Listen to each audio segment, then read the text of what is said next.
ಜಂಟಿ ಅಧಿವೇಶನದಲ್ಲಿ ಕೇಂದ್ರ ಸರ್ಕಾರದ ವಿರುದ್ಧ ರಾಜ್ಯಪಾಲರು ಅಸಮಾಧಾನವನ್ನ ಹೊರಹಾಕಿದ್ದಾರೆ. ಬರ ಪರಿಹಾರ ಹಣ ಕೇಂದ್ರದಿಂದ ಬಿಡುಗಡೆಯಾಗಿಲ್ಲ. ಭಾರತ ಸರ್ಕಾರಕ್ಕೆ 18,171 ಕೋಟಿ ಆರ್ಥಿಕ ನೆರವಿಗೆ ಮನವಿಯನ್ನ ಮಾಡಿದ್ದೇವೆ, ಆದರೆ ಕೇಂದ್ರ ಸರ್ಕಾರದಿಂದ ಹಣ ಬಿಡುಗಡೆಯಾಗಿಲ್ಲ ಅಂತಂದು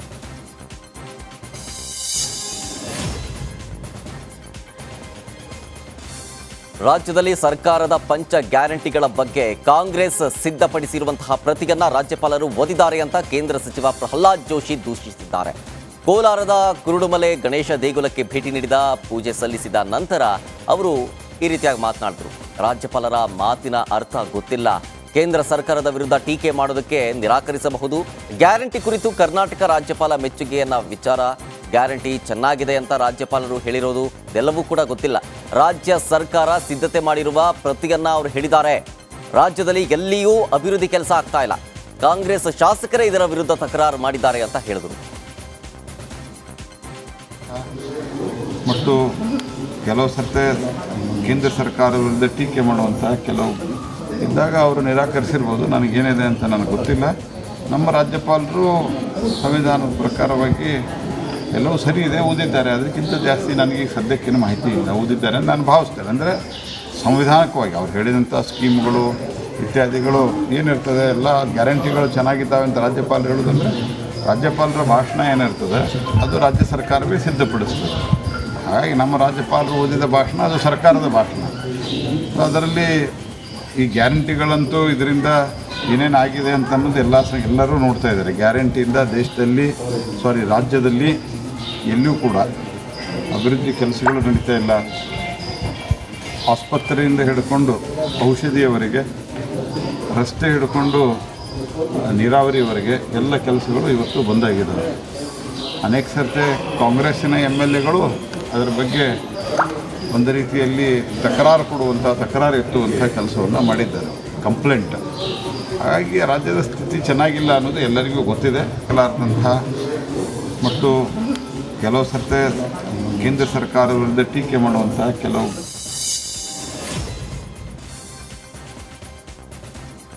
ಇನ್ನು ರಾಜ್ಯಪಾಲರ ಭಾಷಣದಲ್ಲಿ ಸುಳ್ಳು ಹೇಳಿಸಿದ್ದಾರೆ ಅಂತ ಪ್ರತಿಪಕ್ಷದ ನಾಯಕ ಆರ್ ಅಶೋಕ್ ಆಕ್ರೋಶವನ್ನ ಹೊರಹಾಕಿದ್ರು. ಕೇಂದ್ರ ಹಾಗೂ ರಾಜ್ಯ ಸರ್ಕಾರ ಜಾರಿಗೆ ತಂದ ಯೋಜನೆಗಳನ್ನ ಕಾಂಗ್ರೆಸ್ ತಂದಿದೆ ಅಂತ ಸುಳ್ಳು ಹೇಳಿದ್ದಾರೆ. ಒಬ್ಬ ನಿರುದ್ಯೋಗಿ ಯುವಕನಿಗೆ ₹1 ಸಿಕ್ಕಿಲ್ಲ. ಕೇಂದ್ರದ ಮೇಲೆ ಗೂಬೆ ಕೂರಿಸೋ ಕೆಲಸ ಮಾಡಿದೆ. ಹಿಂದೂಗಳ ಮೇಲೆ ದೌರ್ಜನ್ಯ ಹೆಚ್ಚಾಗಿದೆ. ಕನ್ನಡ ಹೋರಾಟಗಾರರನ್ನ ಜೈಲಿಗೆ ತಳ್ಳಿದ ದುಷ್ಟ ಸರ್ಕಾರ ಅಂತೇಳಿ ಆಕ್ರೋಶಭರಿತ ಮಾತುಗಳನ್ನ ಆರ್ ಅಶೋಕ್ ಈ ಸಂದರ್ಭದಲ್ಲಿ ಆಡಿದ್ರು. ಬಗ್ಗೆ ಇರ್ಬೋದು, ಕುಡಿಯೋ ನೀರಿನ ಬಗ್ಗೆ ಇರ್ಬೋದು, ಯಾವುದು ಕೂಡ ಇದರಲ್ಲಿ ಮೆನ್ಷನ್ನೇ ಮಾಡಿಲ್ಲ. ಸುಮ್ಮನೆ ರಾಜ್ಯಪಾಲರ ಕೈಲಿ ಸುಳ್ಳನ್ನು ಹೇಳಿಸಿರುವಂಥ ಸಿದ್ದರಾಮಯ್ಯನವ್ರಿಗೆ ನೋಬೆಲ್ ಪ್ರಶಸ್ತಿ ಕೊಡಬೇಕು. ರಸ್ತೆಗಳ ಬಗ್ಗೆ ಇರ್ಬೋದು, ಕುಡಿಯೋ ನೀರಿನ ಬಗ್ಗೆ ಇರ್ಬೋದು, ಯಾವುದು ಕೂಡ ಇದರಲ್ಲಿ ಮೆನ್ಷನ್ನೇ ಮಾಡಿಲ್ಲ. ಸುಮ್ಮನೆ ರಾಜ್ಯಪಾಲರ ಕೈಲಿ ಸುಳ್ಳನ್ನು ಹೇಳಿಸಿರುವಂಥ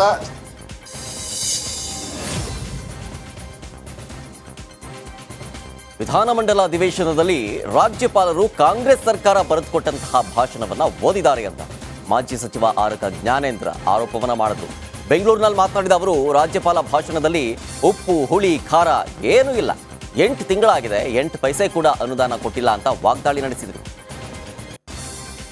ರಾಜ್ಯಪಾಲರ ಭಾಷಣವನ್ನು ರಾಜ್ಯಪಾಲರ ಕೈಯಲ್ಲಿ ಸರ್ಕಾರ ಬರೆದುಕೊಟ್ಟಂಥ ಭಾಷಣ ರಾಜ್ಯಪಾಲರು ಓದಿದ್ದಾರೆ. ಅದರಲ್ಲಿ ಉಪ್ಪು ಹುಳಿ ಖಾರ ಏನೂ ಇಲ್ಲ. ಗ್ಯಾರಂಟಿ ಯೋಜನೆಗಳ ಬಗ್ಗೆ ಒಂದಷ್ಟು ಹೊಗಳ್ಕೊಳ್ಳುವಂಥ ಪ್ರಯತ್ನವನ್ನು ಸರ್ಕಾರ ಮಾಡಿದೆ. ಬಹುಶಃ ಭಾಳಷ್ಟು ಜನಕ್ಕೆ ಅದು ತಲುಪಲಿಲ್ಲ.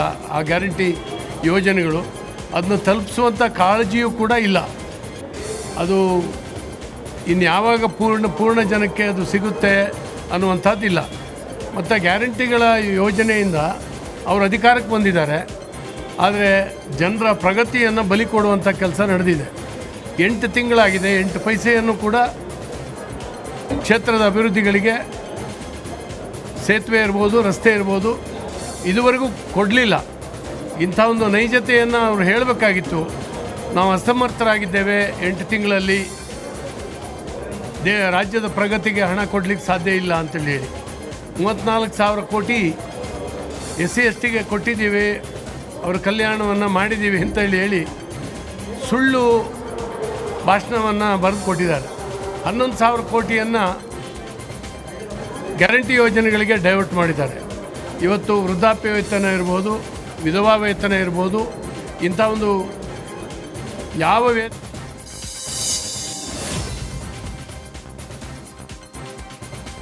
ಬಿಜೆಪಿಯಲ್ಲಿ ಎಲ್ಲವೂ ಸರಿ ಆಯಿತು ಅನ್ನೋಷ್ಟರಲ್ಲೇ ಮತ್ತೆ ಏನೂ ಸರಿ ಇಲ್ವಾ ಅನ್ನುವಂತಹ ಬೆಳವಣಿಗೆಗಳು ನಡೀತಾ ಇದೆ. ಒಂದ್ ಕಡೆ ಅಪ್ಪ ಮಗನ ವಿರುದ್ಧ ಯತ್ನಾಳ್ ನೇರ ವಾಗ್ದಾಳಿ ನಡೆಸ್ತಾ ಇದ್ರೆ, ಇದರ ಮಧ್ಯೆ ಇನ್ನೊಂದು ಕಡೆಯಲ್ಲಿ 4 ಶಾಸಕರು ಮತ್ತೆ ಪಕ್ಷದಿಂದ ಅಂತರವನ್ನ ಕಾಯ್ದುಕೊಂಡಿದ್ದಾರೆ. ಬಿಜೆಪಿ ಶಾಸಕಾಂಗ ಸಭೆಗೆ ಪ್ರಮುಖ 4 ಶಾಸಕರು ಚಕ್ಕರ್ ಹೊಡೆದಿದ್ದಾರೆ. ಶಾಸಕ ಎಸ್ ಟಿ ಸೋಮಶೇಖರ್, ಶಾಸಕ ಶಿವರಾಮ್ ಹೆಬ್ಬಾರ್, ಶಾಸಕ ಬಸವನಗೌಡ ಪಾಟೀಲ್ ಯತ್ನಾಳ್, ಶಾಸಕ ರಮೇಶ್ ಜಾರಕಿಹೊಳಿ ಗೈರಾಗಿ ಈ ಅಧಿವೇಶನದಲ್ಲಿ ಕೈಗೊಳ್ಳಬೇಕಾದಂತಹ ಪ್ರಮುಖ ವಿಚಾರಗಳ ನಿರ್ಣಯದ ಸಭೆಯಿಂದಲೇ ದೂರ ಉಳಿದಿತ್ತು.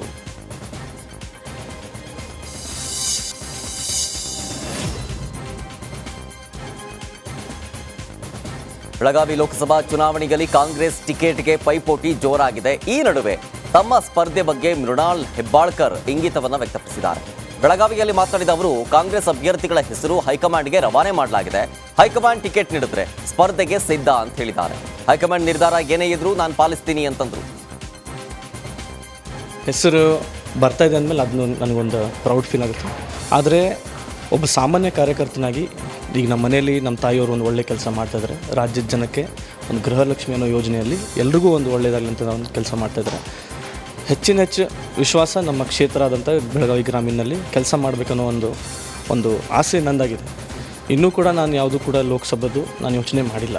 ಆದರೆ ಪಕ್ಷದ ಹೈಕಮಾಂಡ್ ಏನು ವಿಚಾರ ಮಾಡ್ತಾರೆ, ಯಾವ ಥರ ತೀರ್ಮಾನ ಹೇಳ್ತಾರೆ, ಆ ತೀರ್ಮಾನಕ್ಕೆ ನಾವು ಬದ್ಧರಾಗಿದೆ ಅಂತ ಹೇಳ್ತಾರೆ. ಹೆಸರು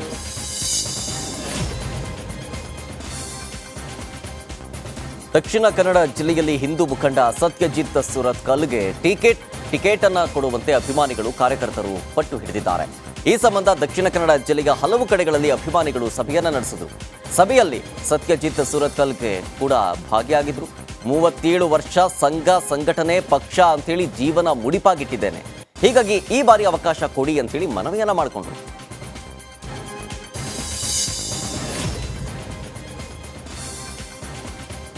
ಚಿತ್ರದುರ್ಗ ಟಿಕೆಟ್ ವಿಚಾರವಾಗಿ ದಲಿತ ನಾಯಕರ ನಡುವೆ ಗುದ್ದಾಟ ಶುರುವಾಗಿದೆ. ಸಚಿವ ಆರ್.ಬಿ. ತಿಮ್ಮಾಪುರ ಪುತ್ರನ ಎಂಟ್ರಿಯೇ ಇದಕ್ಕೆಲ್ಲ ಕಾರಣ ಅಂತೇಳಿ ಆರ್.ಬಿ. ತಿಮ್ಮಾಪುರ ನಡೆ ವಿರುದ್ಧ ಮಾಜಿ ಸಂಸದ ಚಂದ್ರಪ್ಪ ಆಕ್ರೋಶವನ್ನು ವ್ಯಕ್ತಪಡಿಸ್ತಾ ಇದ್ದಾರೆ. ಎಲ್ಲಿಂದಲೋ ಬಂದು ರಾತ್ರೋರಾತ್ರಿ ಉದ್ಭವವಾದರೆ ಜನರು ಒಪ್ಪಲ್ಲ. ಯಾರ ಅರ್ಹತೆ ಎಷ್ಟಿದೆ ಅಂತ ಚಿತ್ರದುರ್ಗದ ಜನರಿಗೆ ಗೊತ್ತಿದೆ.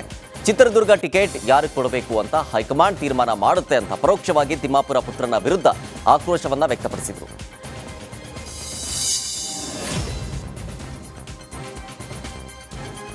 ಹಾವೇರಿ ಲೋಕಸಭಾ ಕ್ಷೇತ್ರದಲ್ಲಿ ಹೊಸ ತಿರುವು ಮೂಡಿದೆ. ಈಶ್ವರಪ್ಪ ಪುತ್ರ ಕಾಂತೇಶ್, ಬಿಸಿ ಪಾಟೀಲ್, ಬಸವರಾಜ ಬೊಮ್ಮಾಯಿ ಟಿಕೆಟ್ ಫೈಟ್ ನಡುವೆ ಬಿಗ್ ಟ್ವಿಸ್ಟ್ ಸಿಕ್ಕಿದೆ. ಹಾವೇರಿ ಕ್ಷೇತ್ರದಿಂದ ಕಣಕ್ಕಿಳಿಯೋದಕ್ಕೆ ಮಾಜಿ ಸಿಎಂ ಬಸವರಾಜ ಬೊಮ್ಮಾಯಿ ಮುಂದಾಗಿದ್ರು. ಆದ್ರೀಗ ಟಿಕೆಟ್ ಆಕಾಂಕ್ಷಿಯಾಗಿದ್ದ ಬಿಸಿ ಪಾಟೀಲ್, ಮಾಜಿ ಸಿಎಂ ಬಸವರಾಜ ಬೊಮ್ಮಾಯಿ ಇಬ್ಬರೂ ಸೈಲೆಂಟ್ ಆಗಿದ್ದಾರೆ. ಇದೀಗ ಪುತ್ರನ ಟಿಕೆಟ್ ಲಾಬಿ ನಡುವೆ ಪೈಪೋಟಿ ಇಲ್ಲ ಅಂತ ಆರಾಮಾಗಿದ್ದ ಈಶ್ವರಪ್ಪಗೆ ಹೊಸ ಟೆನ್ಷನ್ ಶುರುವಾಗಿದೆ. ಹಾವೇರಿ ಲೋಕಸಭಾ ಕ್ಷೇತ್ರದ ಪ್ರಬಲ ನಾಯಕರ ಟಿಕೆಟ್ ಲಾಬಿ ಮಧ್ಯೆ ಸಂಘ ಪರಿವಾರ ಎಂಟ್ರಿಯಾಗಿದ್ದು ಶರಣು ಅಂಗಡಿ ಪರ ಬ್ಯಾಟಿಂಗ್ ಮಾಡ್ತಿದ್ದಾರೆ.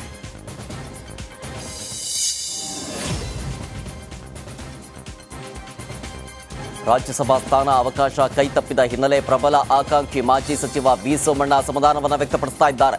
ರಾಜ್ಯಸಭೆ ಅಥವಾ ಲೋಕಸಭೆಗೆ ಅವಕಾಶ ಕಲ್ಪಿಸುವಂತೆ ಸೋಮಣ್ಣ ಮನವಿಯನ್ನ ಮಾಡಿಕೊಂಡಿದ್ರು. ರಾಜ್ಯ ಕೋರ್ ಕಮಿಟಿ ಸಭೆಯಲ್ಲೂ ಕೂಡ ಸೋಮಣ್ಣ ಹೆಸರು ಪ್ರಸ್ತಾಪವಾಗಿತ್ತು. ಆದರೆ ಹೈಕಮಾಂಡ್ ಅಚ್ಚರಿ ಅಭ್ಯರ್ಥಿಯನ್ನ ಘೋಷಣೆ ಮಾಡಿದ್ರಿಂದ ಸೋಮಣ್ಣಗೆ ಹಿನ್ನಡೆಯಾಯಿತು. ಇದೀಗ ಸೋಮಣ್ಣ ಲೋಕಸಭಾ ಚುನಾವಣೆ ಸ್ಪರ್ಧೆಗೆ ತಯಾರಿ ನಡೆಸ್ತಾ ಇದ್ದು, ಲೋಕಸಭಾ ಚುನಾವಣೆಗೆ ಸ್ಪರ್ಧಿಸೋದಕ್ಕೆ ಬಿಜೆಪಿಯಲ್ಲಿ ಅವಕಾಶ ಸಿಗಲಿದೆಯಾ ಅನ್ನೋದನ್ನ ಕಾದು ನೋಡಬೇಕಿದೆ.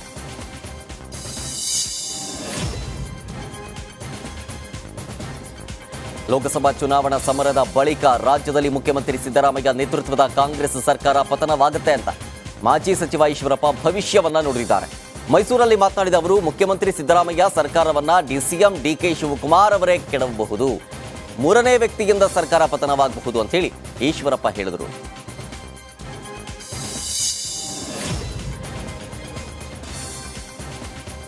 ಮಾಜಿ ಡಿಸಿಎಂ ಈಶ್ವರಪ್ಪಗೆ ಡಿಸಿಎಂ ಡಿಕೆ ಶಿವಕುಮಾರ್ ತಿರುಗೇಟನ್ನ ಕೊಟ್ಟರು. ದೊಡ್ಡ ಷಡ್ಯಂತ್ರ ಮಾಡ್ತಾ ಇದ್ದಾರೆ, ನಾನಿನ್ನೂ ಹೇಳಿಲ್ಲ.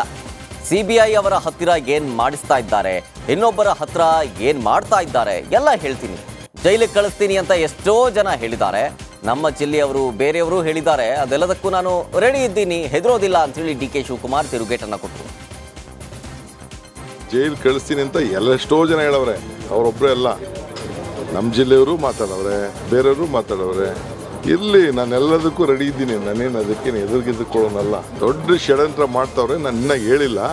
CBI ಅವ್ರ ಕೈಲಿ ಏನೇನು ಮಾಡಿಸ್ತಾವ್ರೆ, ಇನ್ನೊಬ್ರ ಕೈಲಿ ಏನೇನು ಮಾಡಿಸ್ತಾವ್ರೆ ಎಲ್ಲ ನಾನೆಲ್ಲ ಟೈಮ್ ಬಂದಾಗ ನಾನು ಹೇಳ್ತೀನಿ. ಎಲ್ಲ ಜೈಲು ಕಳಿಸಿ.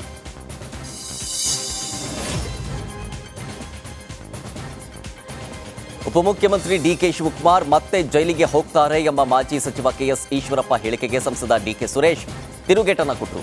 ರಾಮನಗರದಲ್ಲಿ ಮಾತನಾಡಿದ ಅವರು ಶೀಘ್ರದಲ್ಲೇ ಈಶ್ವರಪ್ಪರನ್ನ ಮೀಟ್ ಮಾಡ್ತೀನಿ ಅಂತ ಲೇವಡಿ ಮಾಡಿದ್ರು. ಏನಾರ ಸುಳ್ಳು ಹೇಳಿದ್ದಾರೆ ಅಂತ ಅಂದರೆ ರಾಷ್ಟ್ರಪತಿಗಳು ಹೇಳಿರೋದು ಸುಳ್ಳೆ, ಪ್ರಧಾನಮಂತ್ರಿಗಳೇನು ಲೋಕಸಭೆಯಲ್ಲಿ ಹೇಳಿದ್ದಾರೆ ಅದು ಕೂಡ ಸಂಪೂರ್ಣ ಸುಳ್ಳು. ನಿರ್ಮಲಾ ಸೀತಾರಾಮನ್ ಅವರು ಹೇಳಿರ್ತಕ್ಕಂಥದ್ದು ಸಂಪೂರ್ಣ ಸುಳ್ಳು. ಇವತ್ತು ಯಾರು ಸುಳ್ಳು ಹೇಳಿದ್ದಾರೆ ಅಂತ ಹೇಳ್ತಾ ಇದ್ದಾರೆ ಅವ್ರಿಗೆ ನೀವು ತಿಳಿಸ್ಬೇಕು, ಕರ್ನಾಟಕದ ಪಾಲಿನ ಹಣವನ್ನು ನೀವು ತರಿಸ್ಕೊಡ್ತೀರಾ ಇಲ್ವಾ ಅಂತೇಳಿ ನೀವು ಅವರನ್ನು ಕೇಳಬೇಕಾಗ್ತದೆ. ಕರ್ನಾಟಕಕ್ಕೆ ಆಗ್ತಾ ಇರೋದು ಅನ್ಯಾಯನ ಇಲ್ವಾ ಅನ್ನೋದು. ನಾವು ಮಾಡಿದ್ದೀವೋ, ಕಾಂಗ್ರೆಸ್ ಅವ್ರು ಮಾಡಿದ್ದಾರೋ, BJP ಅವ್ರು ಮಾಡಿದ್ದಾರೋ, ಇವತ್ತು ಅಧಿಕಾರದಲ್ಲಿದೆ. ಅಧಿಕಾರದಲ್ಲಿರ್ತಕ್ಕಂಥವ್ರು ಇವತ್ತು ಹಣವನ್ನು ತರಿಸ್ಕೊಡ್ಲಿಕ್ಕೆ ನಮ್ಗಾಗಿರ್ತಾರ ಅನ್ಯಾಯ ಸರಿಪಡಿಸ್ಲಿಕ್ಕೆ ಅವ್ರ ಕೈಲಿ ಆಗತ್ತಾ ಇಲ್ವಾ ಅನ್ನೋದನ್ನು ಸ್ಪಷ್ಟೀಕರಣ ಕೊಡಬೇಕೇ ಹೊರತು ಬೇರೆ ಎಲ್ಲ ವಿಚಾರಗಳನ್ನು ಪಕ್ಕಕ್ಕಿಟ್ಟು ಕರ್ನಾಟಕದ ಕನ್ನಡಿಗರ ಪರ ಹೋರಾಟ ಮಾಡೋದನ್ನ ಹೇಳಿ. ಅವ್ರನ್ನ ಅತಿ ಶೀಘ್ರದಲ್ಲೇ ಭೇಟಿ ಮಾಡ್ತೀನಿ.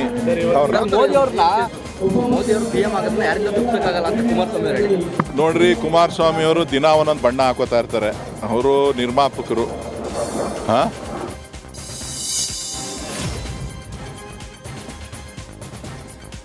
ಲೋಕಸಭಾ ಚುನಾವಣೆಯ ನಂತರ ಸರ್ಕಾರ ಪತನದ ಬಗ್ಗೆ ಈಶ್ವರಪ್ಪ ಹೇಳಿಕೆ ವಿಚಾರವಾಗಿ ರಿಪಬ್ಲಿಕನ್ ಕನ್ನಡಕ್ಕೆ ಸತೀಶ್ ಜಾರಕಿಹೊಳಿ ರಿಯಾಕ್ಷನ್ ಕೊಟ್ಟಿದ್ದಾರೆ.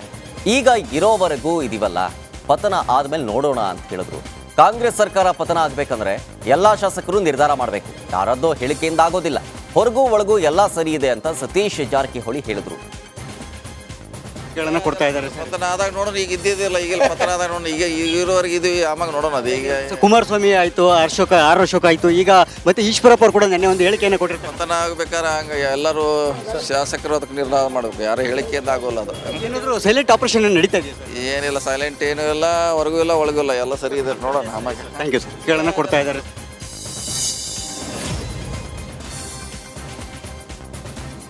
ಈಶ್ವರಪ್ಪ ಜೈಲು ಹೇಳಿಕೆಗೆ ಕಾಂಗ್ರೆಸ್ ನಾಯಕರು ಕಿಡಿಕಾರಿದ್ದಾರೆ. ಈಶ್ವರಪ್ಪ ಬಾಯಿ ಮುಚ್ಚಿಕೊಂಡು ತೆಪ್ಪಗಿರಬೇಕು, ಇಡೀ ಬಿಜೆಪಿ ಒಂದಾದರೂ DKಶಿಯನ್ನ ಏನೂ ಮಾಡೋದಕ್ಕಾಗೋದಿಲ್ಲ ಅಂತ ವಿಧಾನಸೌಧದಲ್ಲಿ ಶಾಸಕ ಪ್ರದೀಪ್ ಈಶ್ವರ್ ವಾಗ್ದಾಳಿ ನಡೆಸಿದ್ದಾರೆ. ಅವರು ಹಿರಿಯ ರಾಜಕಾರಣಿ ಇದ್ದಾರೆ, ಅಧಿಕಾರ ಹೋಗಿದೆ, ಸ್ವಲ್ಪ ತೆಪ್ಪಗೆ ಬಾಯಿ ಮುಚ್ಕೊಂಡು ಮನೆಯಲ್ಲಿದ್ದರೆ ಸರಿ ಹೋಗುತ್ತೆ ಅಂತ ನಾನು ಗೌರವಾನ್ವಿತ ಈಶ್ವರಪ್ಪನವ್ರಿಗೆ ಹೇಳಕ್ಕೆ ಬಯಸ್ತೀನಿ. ಸರ್, DK ಶಿವಕುಮಾರ್ ಕನಕಪುರದ ಬಂಡೆ ಮಾತ್ರ ಅಲ್ಲ, ಕರ್ನಾಟಕದ ಬಂಡೆ. ಅವರು ಬಂಡೆನ ಮುಟ್ಟೋ ತಾಕತ್ BJP ಅವ್ರಿಗೆ ಎಲ್ಲಿದೆ? ಈಶ್ವರಪ್ಪನವ್ರಿಗೆಲ್ಲ BJP ಎಲ್ಲ ಒಂದಾದರೂ DK ಶಿವಕುಮಾರ್ ಅನ್ನೋ ಬಂಡೆನ ಮುಟ್ಟಕ್ಕೆ ಕೂಡ ಆಗಲ್ಲ. ನಮ್ಮ DK ಸಾಹೇಬ್ರಿಗೆ ಗೊತ್ತಲ್ಲ, ಈಶ್ವರಪ್ಪನವ್ರನ್ನ ಖಂಡಿತವಾಗೂ ಅವ್ರು ಸೆಟ್ಲ್ ಮಾಡ್ತಾರೆ, ನನಗೆ ಆ ಭರವಸೆ ಇದೆ.